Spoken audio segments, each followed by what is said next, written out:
नमस्कार साथियों, आप सभी का हमारे YouTube चैनल पर स्वागत है। आज हम लोग ट्रिग्नोमेट्री के इस क्वेश्चन को देखेंगे और ये क्वेश्चन CGL 2020 में पूछा हुआ है और ट्रिग्नोमेट्री के कई कंसेप्ट इसमें एक साथ लगेंगे। आइए हम लोग देखते हैं इस प्रश्न को। देखिए प्रश्न है कि tan 45 degree minus a upon cot 45 degree plus a minus cos 19 degree plus sin 71 degree into sec 19 degree plus cosec 71 degree upon ये tan 12 degree into tan 24 degree into tan 66 degree into tan 78 degree. ये बड़ा सा प्रश्न है, इसमें trigonometry के कई concept एक साथ लगेंगे। आप इस प्रश्न को पूरा देखिए और ध्यान से देखिए इसको। ये tan 45 माइनस है, tan 45 माइनस ए है और cot 45 प्लस ए है, तो यदि cot को भी ऊपर लेते जाए तो ये ऐसे हो जाता है। यहां देखिए tan 45 डिग्री माइनस ए हो गया और यदि cot को ऊपर लेते जाएंगे तो ये cot 45 डिग्री प्लस ए है, ऊपर जाएगा तो ये हो जाएगा इनटू में, तो tan 45 डिग्री प्लस ए हो जाएगा।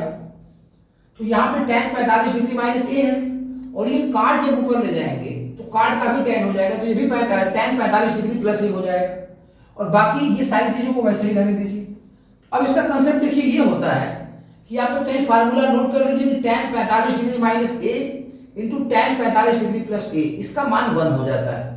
आप इसको यदि खोलेंगे भी tan a माइनस बी के फार्मूले पे, tan a minus tan b upon 1 plus tan a into tan b, तो इसका शॉर्ट फार्मूला याद कर लीजिए कि tan 45 अंश माइनस a इंटू tan 45 अंश प्लस a, इसकी वैल्यू 1 हो जाती है और माइनस यहाँ पे देखिए। अब यहाँ पे ये कंसेप्ट लगेगा, ये cos और ये sin, तो यदि इस एंगल को हम लोग a मान लें और इस एंगल को b मान लें और इन दोनों को जोड़ने पे 90 डिग्री आ रहा है। देखिए 19 और 71 जोड़ने पे 90 डिग्री आ रहा है, तो जो cos a का मान है वही sin b का मान हो जाएगा।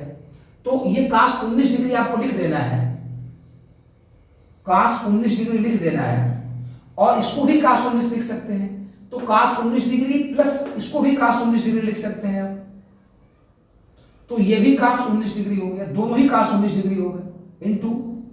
इसी प्रकार यहां पे जो कंसेप्ट होता है कि यदि a प्लस बी का योग जो है a और b का योग 90 डिग्री हो जाए, a प्लस बी यदि 90 डिग्री हो जाए तो sec a का मान cosec b के बराबर हो जाता है। यदि इस एंगल को हम लोग a मान लें और इसे b मान लें, अब देखिए इन दोनों को जोड़ने पे 90 डिग्री आ रहा है, तो जो sec 19 का मान होगा वही cosec 71 का भी मान हो जाएगा। तो sec 19 को उतार दीजिए आप, तो यहां लिखेंगे sec 19 और ये जो cosec 71 है इसको भी sec 19 डिग्री लिखा जा सकता है, तो इसको भी sec 19 डिग्री लिखा जा सकता है।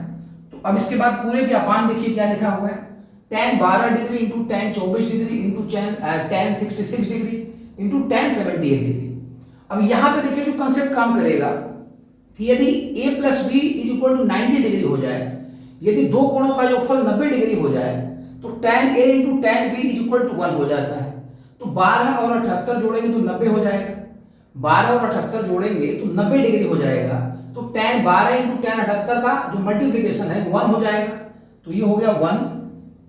और यहाँ पे देखिए 24 और 66 से 66 है, तो 24 और 66 को जोड़ने में भी 90 डिग्री हो जा रहा है, 24 66 जोड़ेंगे तो 90 डिग्री हो जाएगा।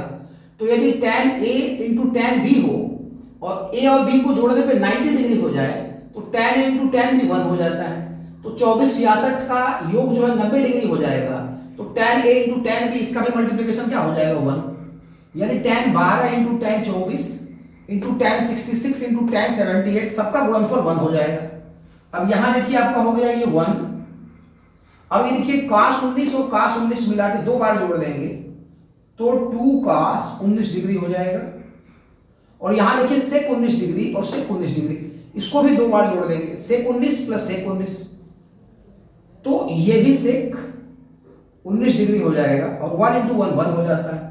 अब यहां पे देखिए 1 माइनस ये 2 2 या 4 हो जाएगा, 2 2 के 4 और cos 19 इंटू sec 19 का गुणनफल कितना हो जाएगा 1 हो जाएगा। cos 19 और cos और sec उल्टे होते हैं, तो cos 19 इंटू sec 19 1 हो जाएगा। अब ये क्या हो जाएगा 1 माइनस 4 और 1 में से 4 यदि घटा देंगे तो 1 में से 4 गया माइनस 3 बचेगा, तो माइनस 3 इसका आंसर हो जाएगा। देखिए इसका सेकेंड ऑप्शन सही है। कंसेप्ट को एक बार फिर से हम लोग समझेंगे यहाँ पे। तो कंसेप्ट ये था कि यदि tan ये cot 45 अंश प्लस a है, यदि cot ऊपर जाएगा तो tan 45 अंश प्लस a हो जाएगा, तो पहला फार्मूला इसमें ये लगा है कि tan 45 अंश माइनस ए इंटू tan 45 अंश प्लस ए का गुणनफल 1 हो जाता है, तो इसको कहीं एक जगह नोट कर लेंगे। यहाँ पे यदि a प्लस बी बराबर 90 डिग्री हो जाए, a और b को जोड़ने पे 90 डिग्री आ जाए, तो जो cos a का मान होता है वही sin b का मान हो जाएगा। तो cos 19 का मान वही होगा जो sin 71 को का मान होगा। तो cos 19 और sin 71 को भी हम लोग cos 19 लिख सकते हैं। और अगला कॉन्सेप्ट फिर यहाँ पे ये लगा है कि यदि a और b को जोड़ने पे 90 डिग्री हो जाता है, तो जो sec a का मान है वही cosec b का मान हो जाता है। तो 19 और 71 को जोड़ने पे 90 डिग्री हो जाएगा, तो जो sec 19 का मान है वही cosec 71 का भी मान होगा। तो sec 19 डिग्री को लिख दिया हमने, और cosec 71 डिग्री को भी sec 19 डिग्री ही लिख देना है इसमें। और अगला कॉन्सेप्ट फिर यहाँ पे ये लगा हुआ है कि यदि a plus b equal to 90 degree हो जाए, तो tan a into tan b equal to 1 हो जाता है। तो 12 और 78 को जोड़ने पे 90 डिग्री हो जाएगा, तो tan 12 इंटू tan 78 1 हो जाएगा। और 24 और 66 को जोड़ने पर 90 डिग्री हो जाएगा, तो tan 24 इंटू tan 66 का गुणनफल 1 हो जाएगा। तो नीचे का पूरा 1 हो जाएगा, ये देखिए नीचे का 1 इंटू 1। अब cos 19 और cos 19 कितना हो जाएगा, 2 cos 19 और sec 19 इंटू sec 19, ये 2 sec 19 हो जाएगा।